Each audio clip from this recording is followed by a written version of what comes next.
সম্মানিত অতিথি ডাঙৰীয়া কবি সাহিত্যিক যেগুলোকৈ নোয়ার মাধ্যমে আমার সমাজে সাহিত্য ভূমিকা উপহার ডাঙৰীয়া চন্দ্রকান্ত সিংহীর যেগুলো বর্তমান মহাসভার উপদেষ্টা যেগুলো সম্মানিত অতিথি হিসাবে আজকের সেমিনার গ্রহণ করার অধিকার করি।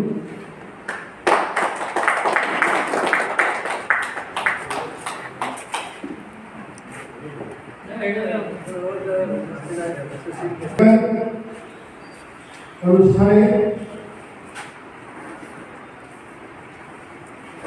আইএসএল বিশিষ্ট অতিথি আসাম সরকারের বাধাপ্রাপ্ত সেবাকারীরা ধর্ম সাহিত্য নিকটে নিকটে যেগুলো আজকে প্রায় 40 ফ্যামিলি খবর দিচ্ছে যেগুলো বিভিন্ন সম্মান দিচ্ছি আমার গাঁৱলীয়া রাধামোহন সিংহ আমার ধর্মীয় সাহিত্য যেগুলো সমাজের 40 ফ্যামিলি ভোগ করেছে এরকম আশা অতিথি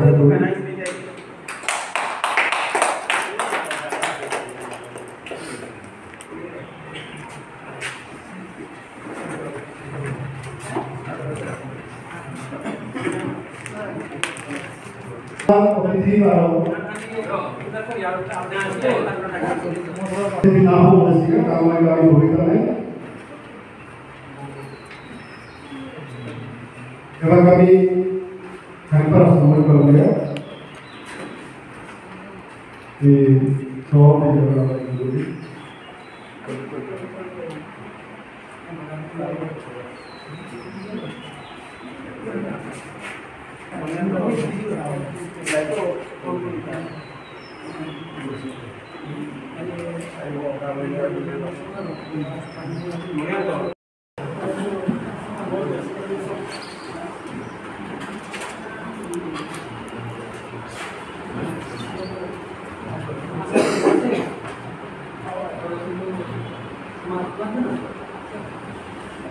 করে আমি প্লিজ তোমার করিয়া এবং লগে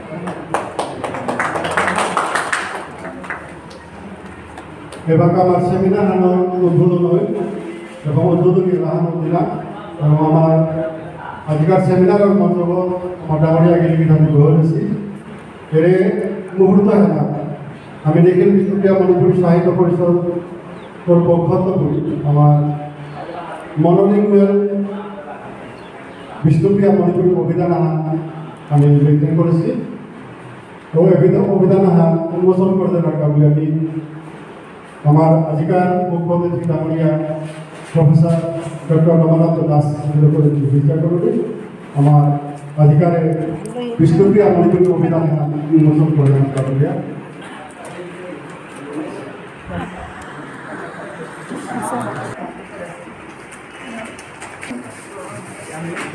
এবার আমার বিষ্ণুপ্রিয়া মণিপুরী অভিধান রমানাথ দাস আসাম বিশ্ববিদ্যালয় বিভাগের লগে লগে আজকাল সভা উপস্থিত বিশিষ্ট গিরিবিধানী রাতে আমার বিষ্ণুপ্রিয়া মণিপুরী অভিধান এবং এই অভিধানী আমার আজকাল সভার চেয়ারম্যান তথা সাহিত্য পরিষদের ডাঙৰীয়া সভাপতি সতীন্দ্র কুমার সিংহ ডক্টর সন্তোষ সিংহ বাংলাকে আমার কলিতা সিংহ যারা ইতিমধ্যে লগে যৌথ প্রচেষ্টায় গেলগা 2-3 বছর ধরে কষ্ট করার পিছনে আজি আমার শিলচর কলেজে মেহেরপুরিয়ার শিলচর কলেজে আজি সময় এখন আমার সমাজের নোয়া কাকি আহা তাই গিরিবিধানী ভাবি আত্মানীতি আমার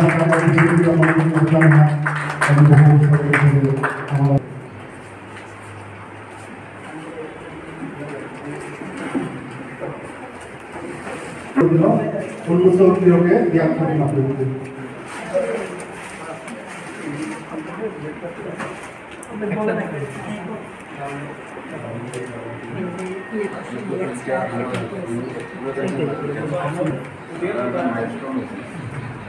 নমস্কার। আজকে একটা এই বিশেষ দিনে একটা বিশেষ মুহূর্তের সাক্ষী হতে পেরে নিজেকে খুব আনন্দিত অনুভব করছি, গর্ব অনুভব করছি। আমি আমার অনুযোগপতি সন্তোষ কুমার সিংহের কাছ থেকে শুনেছি যে অনেকদিন থেকে সন্তোষের সঙ্গে আমার অনেক দিনের পরিচয়, বিশ্ববিদ্যালয় জীবন থেকে পরিচয় আমার, যে অনেকদিন থেকেই বিষ্ণুপ্রিয়া মণিপুরী সমাজে যাতে ভালো একটা কিছু উপহার দিতে পারে এরকম একটা কাজ করছে।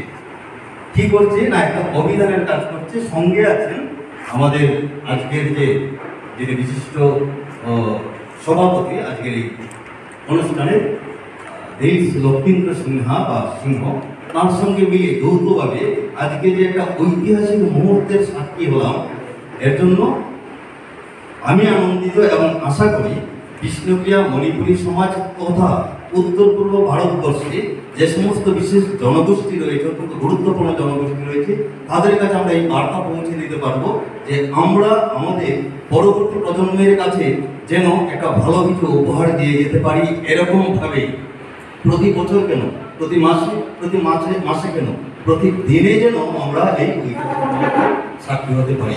এমন এক ঐতিহাসিক মুহূর্তের সাক্ষী হলো আজকের এই অভিধান।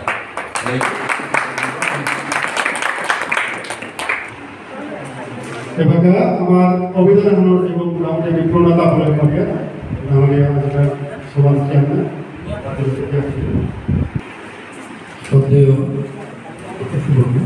আর আমাদের উপস্থিত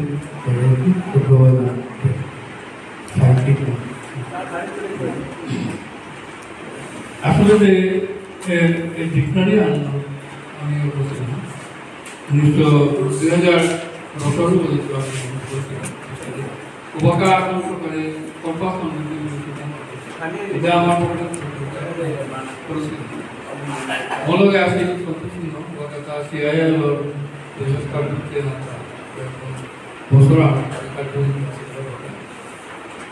তখনই আমরা চিন্তা করছিলাম এই বিষয়ে বিষ্ণুপ্রিয়া একটা অভিধান অনলিঙ্গুয়াল একটা ডিকশনারি একটা। আর এটা দেখলাম মালিলিঙ্গুয়াল থেকে অন্যান্য যেমন বিষ্ণুপ্রিয়া একটু ইংলিশ বা বিষ্ণুপ্রিয়া একটু অসমিয়া বা বাংলা এরকম ডিকশনারি থেকে মনোলিঙ্গুয়াল তো আরেকটা কঠিন, কারণ প্রত্যেকটা শব্দের একটা এক্সপ্লেনেশন দিতে হয়। উদাহরণস্বরূপ আমরা এখানে তুলে ধরেছি। তারপরে আমরা সিআইএল এর বিভিন্ন নানান হোয়াটসঅ্যাপে আমরা অ্যাটেন্ড করেছি। আমি ডক্টর না এখানে এই অভিযানে আমাদের উৎসাহ দিয়েছেন আমাদের ডক্টর অমরেন্দ্র চক্রবর্তী। আপনারা সবাই জানেন বরাক সন্তান, বর্তমান রবীন্দ্র বিশ্ববিদ্যালয়ের উনি ভাইস চ্যান্সেলর। উনি এটা দেখে খুব আনন্দিত হয়েছেন এবং আমাকে সাথে সাথে আমি অ্যাপ্রোচ করার সাথে সাথে যে কাকপথনটা আমি লিখেছি পুরোভাবে নামে নিয়ে আসবো। তারপরে আসাম সাহিত্য সভার মাননীয় সভাপতি মহাশয় উনি এটার শুভেচ্ছা বার্তা পাঠিয়েছেন, আমরা এটাও করেছি।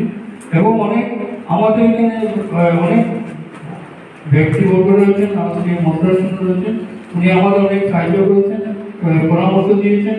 আমি ওনার কৃতজ্ঞতা প্রকাশ করতেছি। ধ্বজরাজ সিংহ, মহেন্দ্র কুমার সিংহ, গুজরাজ সিংহ, গৌরমোহন সিংহ, ব্রজ কুমার সিংহ, রাধামোহন সিংহ, জ্যোতিপ্রকাশ সিংহ, মথুরা সিংহ, উদয় সিংহ, করুণাম সিংহ, প্রতাপ সিংহ, সুধন্য সিংহ, রতন সিংহ এবং সুনীল সিংহ প্রমুখ। এছাড়াও অনেকের হয়তো নাম এখানে ভুলক্রম হয়নি। আমরা ভবিষ্যতে যখন সংস্করণ প্রকাশ করবো তখন এই সাহিত্য পরিষদের এতদিনের একটা কি বলবো একটা আমাদের নিজস্ব অভিধান ডক্টর কালীপ্রসাদ সিংহ করেছেন, সেটা আমরা উৎসর্গ করেছি ভাষাচার্য ডক্টর কালীপ্রসাদ সিংহের নামে। এবং অভিধান প্রণয়নের যে প্রথম যে প্রতিদিন পণ্ডিত গৌরব সিংহ উনি ঠাকুর পত্রিকাতে ওনার কয়েকটা অংশ প্রকাশ হয়েছিল। কিন্তু সব ব্যক্তিবর্গকে আমার আন্তরিক কৃতজ্ঞতা জানাচ্ছি আমাদের লেখকদের মানে সম্পাদক।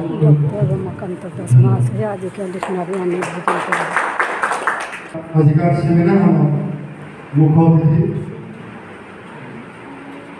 ডাঙরিয়া প্রফেসর ডক্টর রমনাথ দাস করে আজিকার সেমিনার আমার বলে তার মূল বক্তব্য আমার দিতে হিসেবে আমার সেমিনার দিতে আমি আজকের সবাই উপস্থিত আমাদের মুখ্য অতিথি মাননীয় প্রফেসর ডক্টর রমনাথ দাস মহাশয়কে আমার বিষ্ণুপ্রিয়া মণিপুরী লোকসাহিত্য কথা এবং লোকসাহিত্যের উপরে তার মূল্যবান বক্তব্য রাখার জন্য আমরা অনুরোধ করেছি।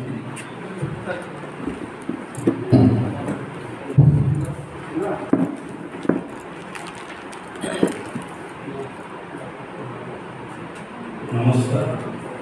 আসামের নিখিল বিষ্ণুপ্রিয়া মণিপুরী সাহিত্য পরিষদ আয়োজিত আজকের এক দিবসীয় কর্মশালা এবং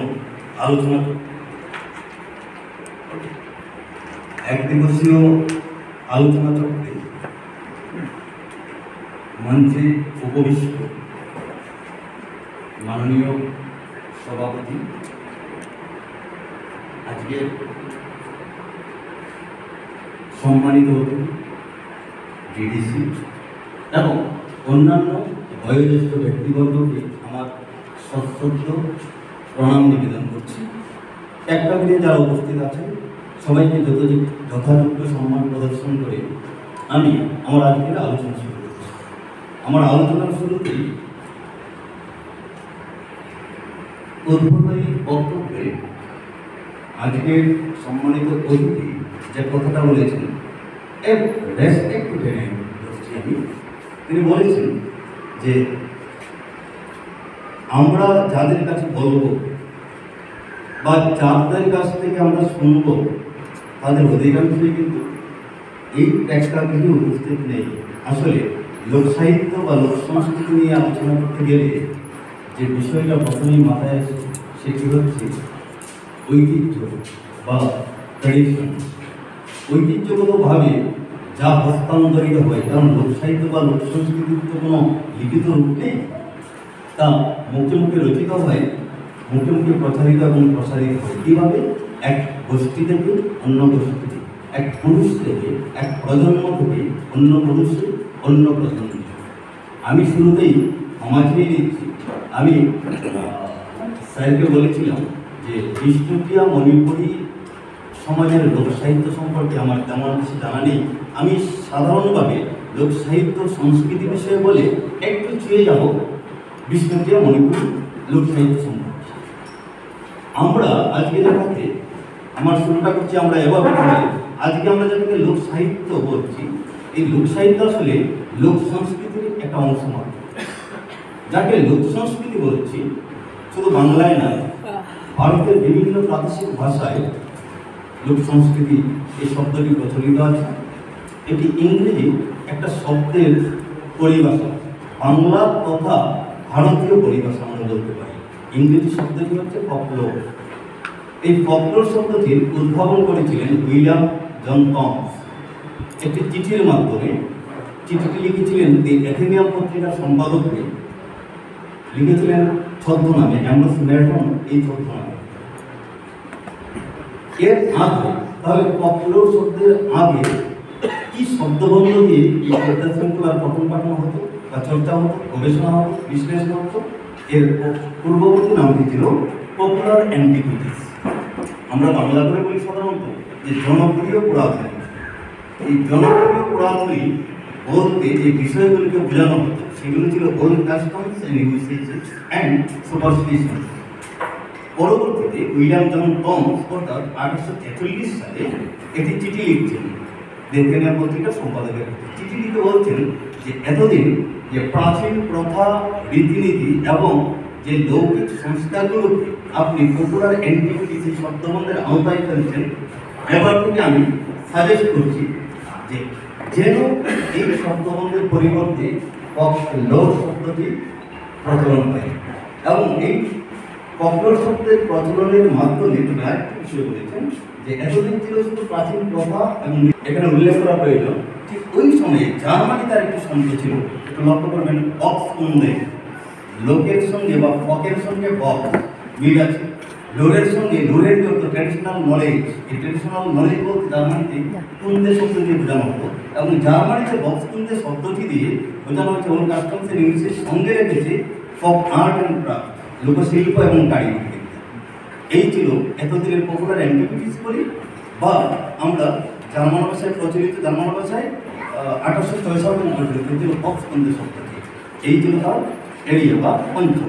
এবার ফকলোর শব্দের প্রচলনের সঙ্গে সঙ্গে তিনি বলছেন প্রাচীন প্রথা, রীতিনীতি, লোকবিশ্বাস, লোকসংস্কার এগুলো থাকবে, লোক কারিগরি থাকবে, লোকশিল্প থাকবে, এই সঙ্গে থাকবে আমাদের লোক সাহিত্য বা মৌখিক সাহিত্য। লোক সাহিত্যের বিরাট একটা অংশ আছে, আমরা জানি ছড়া, ধাঁধা, প্রবাদ, মন্ত্রতন্ত্র, লোকগীতিকা, লোকনাটক, এই সবগুলো একসঙ্গে অন্তর্ভুক্ত হচ্ছে। সঙ্গে আসছে উৎসব, পূজা পার্বণ, লোকমেলা, অর্থাৎ একটি জাতি গোষ্ঠীর বা একটি জনগোষ্ঠী ঐতিহ্যগতভাবে শুরু থেকে জন্ম থেকে মৃত্যু পর্যন্ত যা কিছু প্রতিপালন করছে ঐতিহ্যগতভাবে সব কিছুই যেন এই ফকলোর শব্দের আওতাভুক্ত হয়। পরবর্তীতে দেখছি ফকলোর একটা বিশেষ বিদ্যা শৃঙ্খলা হিসেবে পরিগণিত হয়েছে বিশ্বের বিভিন্ন বিশ্ববিদ্যালয়ে। এক্ষেত্রে আমাদের নিশ্চয় মনে আছে যে হেলসিঙ্কি বিশ্ববিদ্যালয়ে প্রথম ফকলোর বিভাগ করা হয়, এবং আমাদের ভারতের কথা বললে ভারতবর্ষে প্রথম স্বতন্ত্র লোক সংস্কৃতি বিভাগ করা হয়েছিল কল্যাণী বিশ্ববিদ্যালয়ে, এবং পরবর্তীতে একটি গবেষণা কেন্দ্র স্থাপিত হচ্ছে আমাদের গৌহাটি বিশ্ববিদ্যালয়ে। এবং বেশিরভাগ বিশ্ববিদ্যালয়ে মূলত আমরা যে লোক সংস্কৃতি বা লোক সাহিত্য পাঠ করি, এই পঠন পাঠনের সঙ্গে যুক্ত আছে। দেখবেন আপনারা মণিপুরী সাহিত্য, এর সঙ্গে একটা বিশেষ পত্র হিসেবে লোক সাহিত্য শুরু করানো হচ্ছে। স্বতন্ত্র কোনো বিভাগে প্রতিষ্ঠা আমাদের উত্তর পূর্ব ভারতে এখন তেমন করতে নেই, আছে আমাদের প্রাদেশিক ভাষাতে নেই। একটা আছে ইংরেজি ভাষায় চর্চা হচ্ছে, গবেষণা কেন্দ্র আছে গৌহাটি বিশ্ববিদ্যালয়, আর একটি দেখবেন নেহরু বিশ্ববিদ্যালয়। এই হলো আজকে আমাদের লোক সংস্কৃতি চর্চার প্রাতিষ্ঠানিক আলোচনা। বিশ্বের বিভিন্ন প্রান্তে যখন লোক সাহিত্য, লোক সংস্কৃতি নিয়ে চর্চা হচ্ছে, বিদ্যায়তনিক স্তরে বা প্রাতিষ্ঠানিক স্তরে যখন আমরা লোক সাহিত্য সংস্কৃতি নিয়ে পঠন পাঠনের কথা ভাবি, তখনই যে বিষয়গুলো আসে এর তত্ত্বায়ন এবং পদ্ধতিগত আলোচনা বিশেষ জরুরি।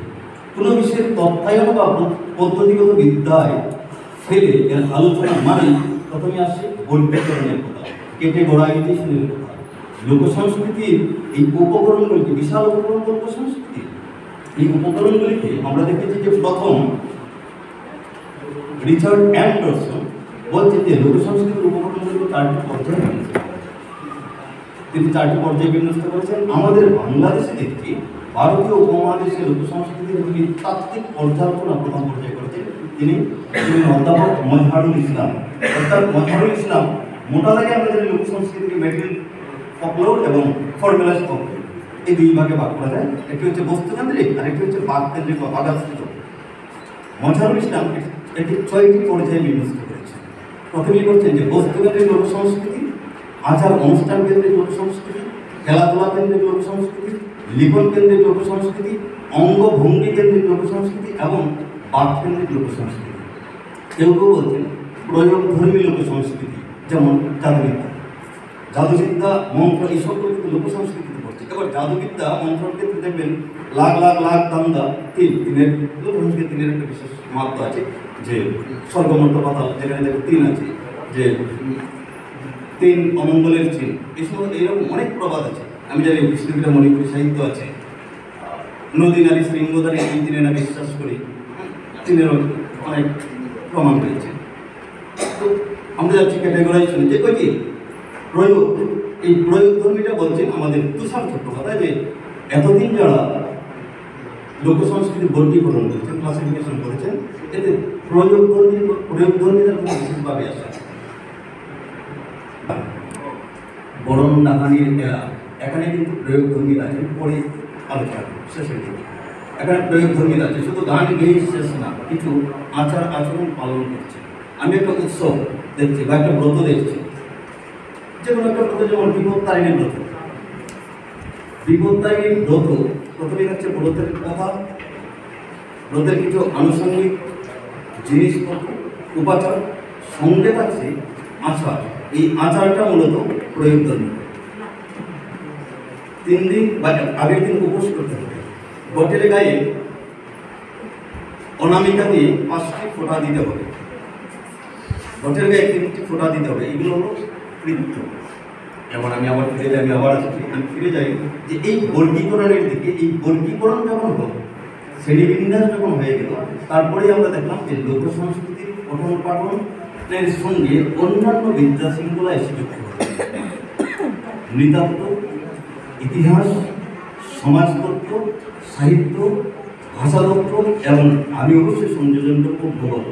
আমরা যখনই গড়াগত লোক সাহিত্য এবং সংস্কৃতির কথা বলবো, কোনো জাতিগোষ্ঠীর কথা বলছি না, যদি সামগ্রিকভাবে, তাহলে গড়াগতকার ভূগোল সম্পর্কে যার পরিচয় নেই বা পরিচিতি যার নেই, তিনি লোক সাহিত্য সংস্কৃতি নিয়ে আলোচনা করতে পারবেন না।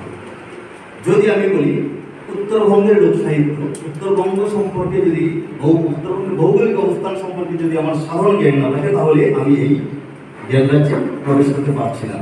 এবং সবচেয়ে মজার কথা হলো যে আমাদের লিখিত সাহিত্যে মেইন স্ট্রিম থাকে কিন্তু, যেমন আমরা বাংলা সাহিত্য, আমি মূলত বাংলা সাহিত্যের ছাত্র, বিশেষ পত্র হিসেবে আমি লোক সংস্কৃতি করছি এবং আমি নিজেকে লোক সাহিত্যের ছাত্র মনে করি, ছাত্র গবেষক।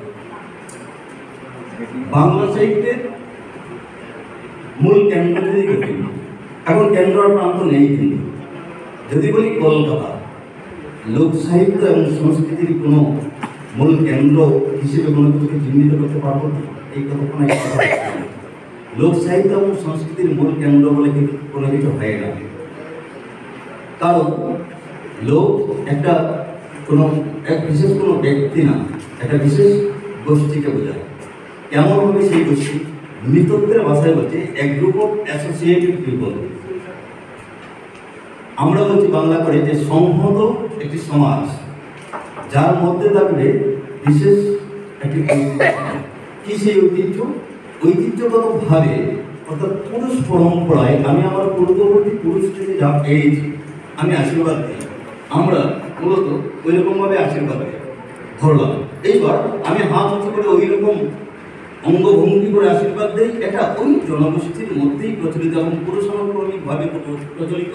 এই হলো ঐতিহ্য, অর্থাৎ সংস্কৃতির যে কালিক প্রবাহ, সেই কালিক প্রবাহটাকে আমরা বলি ঐতিহ্য। সংস্কৃতির যে সৎ গুণাবলী, সেই সৎ গুণাবলী কালের কষ্টি পাথরে যেগুলো টিকে থাকে যুগ যুগান্তর ধরে, সেইগুলোকে আমরা বলছি ঐতিহ্য। ঐতিহ্যের মধ্যে সবগুলো সৎ গুণাবলী থাকে না কিন্তু, এর অনেকগুলো লুপ্ত হয়ে যায়। এই লুপ্ত হওয়ার পিছনে অন্য একটা বিষয় কাজ করে, এর সঙ্গে কাজ করে সামাজিক মানসিকতা। সময়ের পরিবর্তনে, সমাজ মানসিকতার পরিবর্তনে আগে এক সময় দেখবেন অধ্যাপক জিসি কলেজের অধ্যাপক অমরেন্দ্র ভট্টাচার্যের বরাক পত্রিকার 12 মাসি গান যদি আমরা পড়ি, তাহলে দেখবো নৌবাণিজ্যের কথা বলা হয়েছে। এবং আসাম বিশ্ববিদ্যালয়ের একজন অধ্যাপক অপূর্বানন্দ মজুমদার তার নামে কাজ করতে গিয়ে আমাদের ভাঙ্গার কাছে বলেছেন যে এখানে একটা নৌবাণিজ্যের এরকম যে একটা নৌবাণিজ্য, একটা বিশেষ বাণিজ্য বন্দর ছিল, তার মানে নৌবাণিজ্যের সঙ্গে সম্পর্ক ছিল। আজকে নৌবাণিজ্যের সঙ্গে সম্পর্ক নেই কেন? সমাজ এবং সময়ের পরিবর্তনে এবং ভূগোলের পরিবর্তনে ব্যক্তি পরিবর্তিত হয়েছে। এই ব্যক্তি পরিবর্তিত হয় বলেই আমাদের সমাজ থেকে ঘাটুঘাট লোপ পায়। ঘাটে ঘাটে বর্ষাকালে নৌকা লাগিয়ে যে গান গাওয়া হতো, সেই গানকে বলা হতো ঘাটুঘাট। এখন সেই ঘাটুঘাট আর নেই। কিছু কিছু জায়গায় এখনো দেখা যায় যে ওঝা নৃত্যের সঙ্গে একটা বিশেষভাবে সম্পর্কিত আরেকটা এই অঞ্চলে, আমি ব্রতের কথা বলছি বা